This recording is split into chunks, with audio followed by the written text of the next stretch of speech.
Excessive sugar consumption कितना खतरनाक होता है, एक्सेसिव शुगर कंजम्पशन और किडनी प्रॉब्लम्स में क्या संबंध है, and last but not least kidney problems को कम करने के क्या तरीके हैं।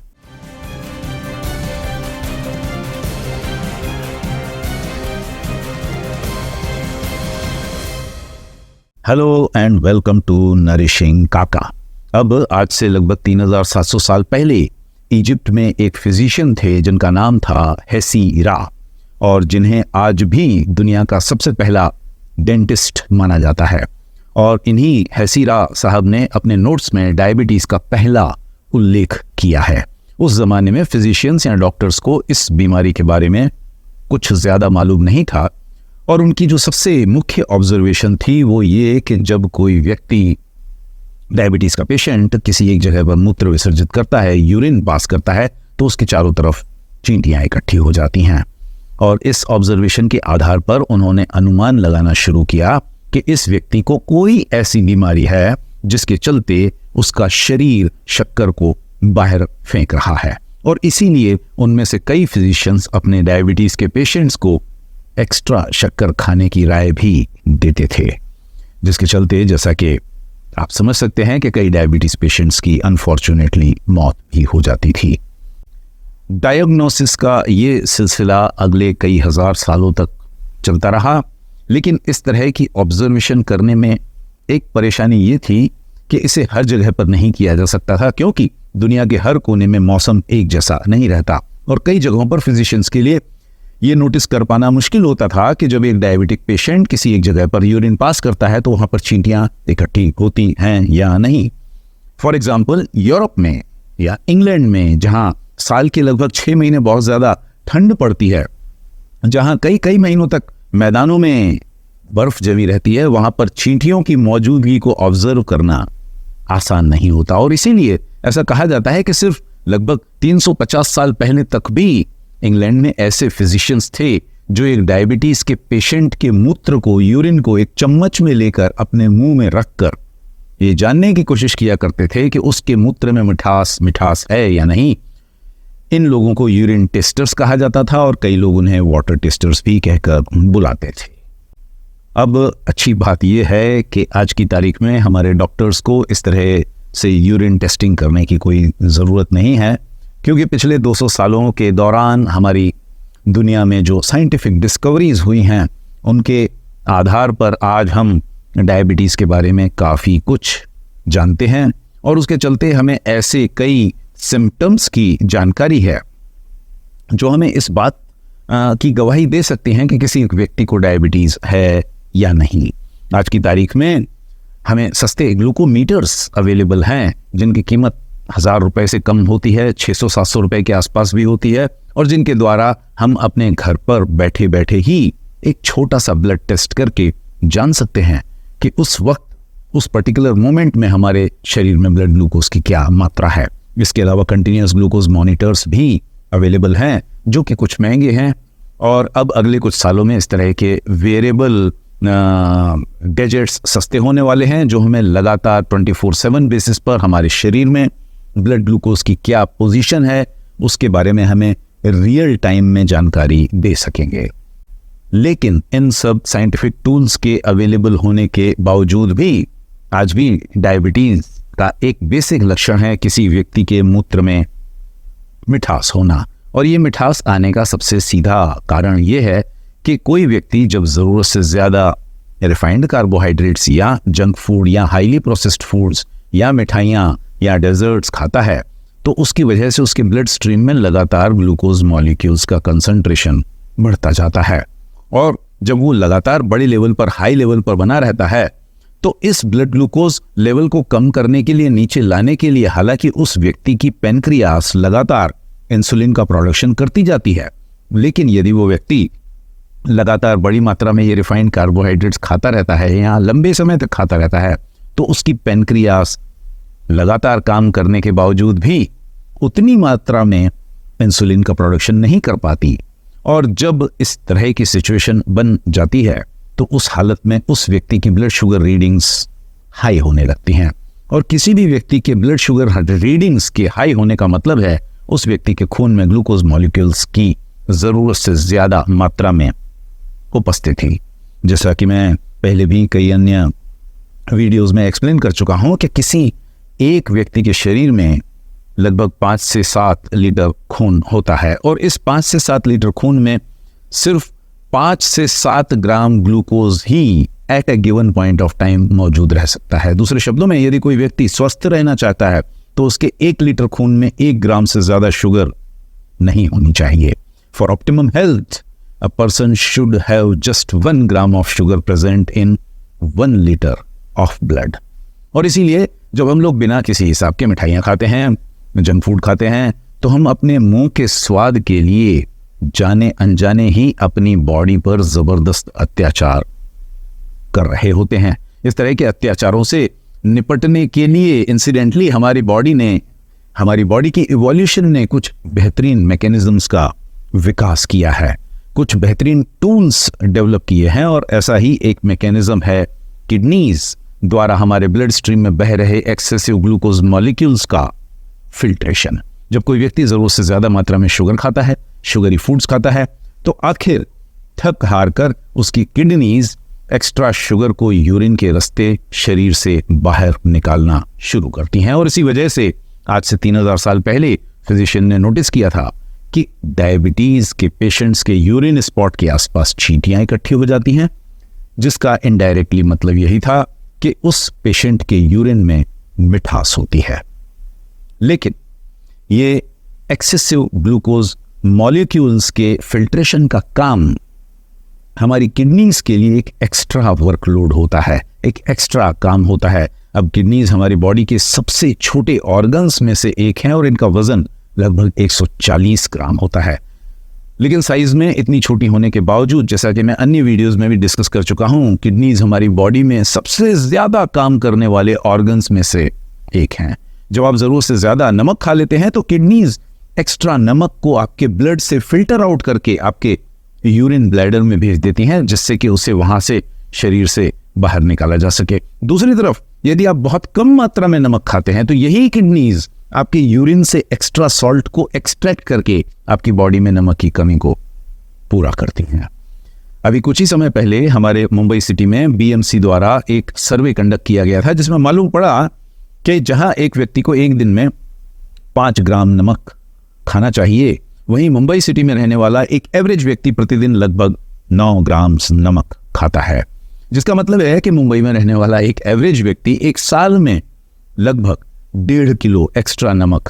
खा जाता है, एक्स्ट्रा सॉल्ट एब्जॉर्ब कर लेता है, कंज्यूम कर लेता है। अब यदि इस एवरेज व्यक्ति की आयु आप 70 वर्ष मान ले तो इसका मतलब है कि वो अपनी पूरी जिंदगी में ये एवरेज व्यक्ति लगभग 1 क्विंटल एक्स्ट्रा नमक खा जाता है। और जैसा कि आप समझ सकते हैं कि इस एक्स्ट्रा 1 क्विंटल नमक की प्रोसेसिंग आपकी उन्हीं 140 ग्राम वाली वजन वाली किडनीज द्वारा की जाती है। इसके अलावा आपकी किडनीज विटामिन डी मेटाबोलाइज करती हैं, आपके ब्लड प्रेशर को मेंटेन करने में सहयोग देती हैं और आपकी ब्लड केमिस्ट्री को बहुत बारीकी से रेगुलेट करती हैं। और जैसा कि आप समझ सकते हैं कि इतने महत्वपूर्ण काम लगातार करते रहने की वजह से उनका वेयर एंड टेयर शुरू हो जाता है और इसी वेयर एंड टेयर के चलते जैसे जैसे किसी इंसान की उम्र बढ़ती है उसकी किडनीज की फिल्ट्रेशन कैपेसिटी धीरे धीरे कम होती जाती है। और मेडिकल साइंस हमें आज साफ साफ बताती है कि जब किसी व्यक्ति की आयु 40 से 70 वर्ष के बीच में होती है तो उसकी किडनीज की कैपेसिटी लगभग 50% कम हो जाती है। इसके अलावा क्रॉनिक किडनी डिसीज होने का खतरा बढ़ जाता है और किडनी स्टोन्स की रिस्क भी उस व्यक्ति के शरीर में बढ़ जाती है। और इसीलिए कोई भी वो व्यक्ति जो अपने आप को क्रॉनिक किडनी डिसीज से दूर रखना चाहता है, अपने आप को किडनी फेलियर की समस्या से बचाना चाहता है, तो उसका सबसे पहला कर्तव्य होना चाहिए अपने लाइफस्टाइल और फूड चॉइसेस में बदलाव लाना, गलत फूड चॉइसेस को अवॉइड करना और सही तरह के भोजन को इनकॉर्पोरेट करना। सही तरह के भोजन से मेरा तात्पर्य है ऐसे फूड प्रोडक्ट्स खाना जिन्हें बनाने में whole grains, beans, millets, anti inflammatory food products और ट्रेडिशनल ग्रेन्स का इस्तेमाल किया गया हो। इसके साथ ही साथ ऐसे फूड प्रोडक्ट्स को अवॉइड करना जिनमें highly processed, highly refined carbohydrates को यूज़ किया गया हो, वाइट राइस, नूडल्स, पास्ता, मैदे से बनी हुई चीज़ें, बाज़ार में बने हुए गार्बेज फूड्स, बेकरी प्रोडक्ट्स, इस तरह के फूड प्रोडक्ट्स को अवॉइड करने की कोशिश करना। अब मेरे लिए इस तरह के फूड प्रोडक्ट्स को अवॉइड करने की बात कह देना आसान है, लेकिन सच तो यह है कि इस तरह के फूड प्रोडक्ट्स को अवॉइड करना आज की दुनिया में आसान नहीं है। यदि आप अपने आस पड़ोस के बाजार में या किसी सुपरमार्केट में जाएंगे तो आपको अधिकतर फूड प्रोडक्ट्स में रिफाइंड कार्बोहाइड्रेट्स ही भरे हुए मिलेंगे। अगर आपको किसी सुपरमार्केट में चावल की 20 किस्में दिखाई देंगी तो उसमें से 19 किस्में वाइट पॉलिश्ड राइस की ही होंगी और ब्राउन राइस या रेड राइस शायद किसी एक कोने में पड़ा होगा, और उसके साथ ही साथ उस ब्राउन राइस या रेड राइस की कीमत भी वाइट राइस के मुकाबले 4 गुना ज़्यादा होगी। इसके अलावा कई लोगों के लिए अपनी फूड चॉइसेस में सुधार लाना अपनी पर्सनल फैमिली प्रॉब्लम्स की वजह से भी कई बार संभव नहीं होता। यदि किसी व्यक्ति के घर में 6 सदस्य हैं और बाकी 5 लोग एक पर्टिकुलर डाइट पिछले 50 सालों से खाते चले आ रहे हैं, तो आप अकेले एक व्यक्ति के लिए होल ग्रेन्स, मिलेट्स, बीन्स और ट्रेडिशनल रेसिपीज को खाना शुरू करना शायद थोड़ा मुश्किल हो सकता है। और इन सब मुश्किलों के चलते ये हो सकता है कि आपको रिफाइंड कार्बोहाइड्रेट्स के कंज्यूमशन को कम करने में कुछ तकलीफ हो। दूसरे शब्दों में ये हो सकता है कि आपको रिफाइंड कार्बोहाइड्रेट्स मजबूरी में खाने ही पड़े। तो यदि आप इस तरह की किसी मजबूरी का शिकार हैं तो ऐसी हालत में आप रिफाइंड कार्बोहाइड्रेट्स के ब्लड ग्लूकोज इम्पैक्ट को कम करने के लिए मेरी blood glucose clearing tool kit का इस्तेमाल कर सकते हैं। अब इस टूल किट का जिक्र मैं पहले भी कई अन्य वीडियोस में कर चुका हूं, लेकिन यदि आपने उन वीडियोस को नहीं देखा है तो आपके लिए एक बार मैं फिर से यहाँ इस टूल किट का जिक्र कर रहा हूं। इस टूल किट में ब्लड ग्लूकोज इम्पैक्ट को कम करने के 4 तरीके हैं। पहला तरीका है कि रिफाइंड कार्बोहाइड्रेट्स को मिठाइयों, केक्स, कुकीज़ को लंच या डिनर पर खाएं और कोशिश करें कि उस लंच या डिनर में काफ़ी मात्रा में फाइबर मौजूद हो। कोशिश करें कि उस लंच या डिनर में काफ़ी मात्रा में छिलके वाली दालें या वेजिटेबल्स या ग्रीन लीफी वेजिटेबल्स मौजूद हों। ऐसा करने से दालों और सब्जियों में पाए जाने वाला फाइबर उन रिफाइंड कार्बोहाइड्रेट्स के ब्लड ग्लूकोज इम्पैक्ट को कुछ हद तक कम कर देगा। यदि आपको छिलके वाली दालें या सब्जियां खाने में कोई प्रॉब्लम है या आपके लिए उन्हें किसी कारणवश खाना पॉसिबल नहीं है, तो उस हालत में आप दूसरा तरीका अपना सकते हैं, और वो ये कि रिफाइंड कार्बोहाइड्रेट्स खाने से पहले 1 कप फ्लैक्ससीड टी या 1 गिलास पानी में 1 टेबल स्पून सीलियम हस्क मिलाकर पी लें, और उसके बाद में जो भी refined carbohydrates, white rice, pasta, noodles आप खाना चाहते हैं वो खाएं। ऐसा करने से फ्लैक्ससीड या सीलियम हस्क में पाए जाने वाला फाइबर रिफाइंड कार्बोहाइड्रेट्स के ब्लड ग्लूकोज इम्पैक्ट को कुछ हद तक कम कर देगा। तीसरा तरीका है रिफाइंड कार्बोहाइड्रेट्स खाने से, मैदे से बनी हुई चीज़ें खाने से पहले 5-10 मिनट पहले, 15 मिनट पहले 1 या 2 table spoon Apple cider vinegar 1 गिलास पानी में मिलाकर स्ट्रॉ की सहायता से उसे पी लें और फिर बाद में उस रिफाइंड कार्बोहाइड्रेट को खाएं। चौथा तरीका है रिफाइंड कार्बोहाइड्रेट्स को खाने के तुरंत बाद आधा घंटा पैदल चलें। यदि आपके पास आधा घंटा नहीं है तो 15-20 मिनट चलें। इस तरह से पैदल चलने से या इस तरह की कोई अन्य एक्सरसाइज करने से आपके मसल्स में होने वाली मूवमेंट से ग्लूकोज मॉलिक्यूल्स का कंसंट्रेशन आपके ब्लड स्ट्रीम में कुछ हद तक कम हो जाएगा। यही छोटी छोटी सावधानियां मैं भी अपने जीवन में अपनाता हूं और इन्हीं की वजह से अधिकतर समय मेरा ब्लड ग्लूकोज लेवल 100 मिलीग्राम प्रति डेसीलीटर के आसपास बना रहता है, और इसकी वजह से ही मेरी किडनीज पर एक्स्ट्रा वर्कलोड का प्रेशर नहीं पड़ता। और जैसा कि मैं अक्सर कहता हूं कि यदि मुझ जैसा एक साधारण व्यक्ति ये सब कर सकता है तो ऐसी कोई वजह नहीं है कि आप ऐसा क्यों नहीं कर सकते। ज़रूरत है तो किडनीज के महत्व को समझने की और फिर कुछ ऐसे कदम उठाने की जिससे कि हम उनका लाइफ स्पैन, उनका हेल्थ स्पैन, उनकी एफिशिएंसी बढ़ा सकें। इसी टॉपिक से संबंधित एक बात और भी ज़रूरी है, और वो ये कि आज हमारे देश की पूरी आबादी का एक बहुत बड़ा हिस्सा डायबिटीज़ और किडनी प्रॉब्लम से परेशान है। एक मेडिकल एस्टीमेट के अनुसार हमारे देश में रहने वाले लोगों में से लगभग 10% लोग क्रॉनिक किडनी डिसीज से ग्रस्त हैं, और हर वर्ष 1 लाख से ज़्यादा रीनल फेल्योर के केसेस रिपोर्ट किए जाते हैं। और ऐसे कई करोड़ लोग हैं जो आर्थिक तंगी की वजह से, पैसे की कमी की वजह से डायबिटीज़ या किडनी प्रॉब्लम्स का इलाज करने में असमर्थ हैं। उन्हें ना तो सही नॉलेज अवेलेबल है और ना ही उनके पास पर्याप्त फंड्स। करोड़ों लोगों के पास ग्लूकोमीटर जैसे साधन ही नहीं होते। करोड़ों लोग रेगुलर ब्लड ग्लूकोज चेकअप भी नहीं करवा पाते, और इसके चलते उनकी डायबिटीज़ और किडनी रिलेटेड समस्याएं दिन ब दिन डिस्टॉर्टेड होती जाती हैं। साइंटिफिक स्टडीज़ हमें साफ साफ बताती हैं कि आजकल किडनी प्रॉब्लम्स के बढ़ते रहने के पीछे सबसे बड़ा हाथ होता है डायबिटीज़ का,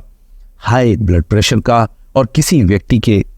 वज़न ज़्यादा होने का। ये तीनों इंटर रिलेटेड प्रॉब्लम्स हैं।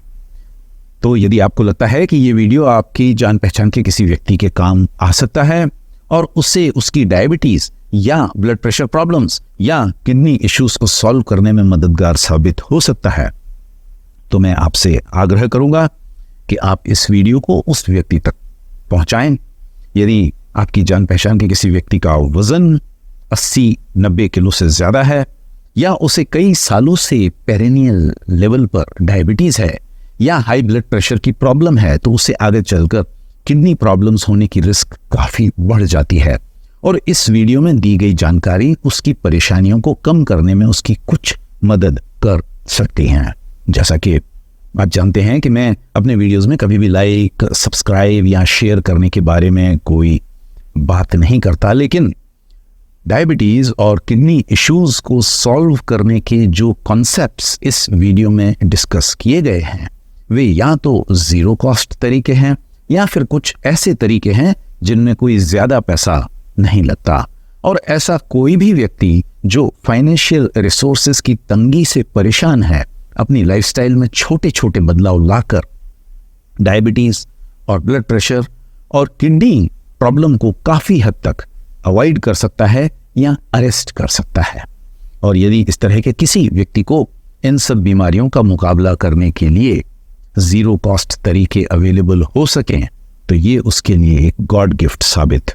हो सकती है। अब मैं अपने सीमित ज्ञान के आधार पर वीडियोस बना सकता हूँ, लेकिन उन्हें दुनिया के हर ज़रूरतमंद व्यक्ति तक मैं अकेले खुद